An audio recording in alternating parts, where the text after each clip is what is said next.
កំពុងឆ្នាំងអើយខេត្តក្រុងស្រីតូចអានំអាណត់នាងអើយបន្ទន់កាយាមុននឹងហាច្រៀងបញ្ចេញសូរសៀងច្រៀងបទចាប់បៃបឋមនាងខ្ញុំសូមគិរវៈសម្ដេចកណាំងអធិបតីឯចដំលោកជំទាវភ្ញៀវប្រងស្រីទាំងកុមារីកុមារាទាំងកុមារីកុមារាកំណងអើយនាងខ្ញុំនាំអារម្មណ៍ទៀតកំសាន្ត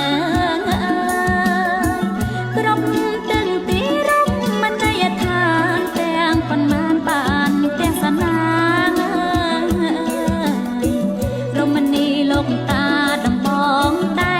រមន្ទីរខេត្តសួនកុមារវិមានឯករាជ្យរំលេចសួនច្បារមណ្ឌលចិញ្ចឹមកុមារកំព្រា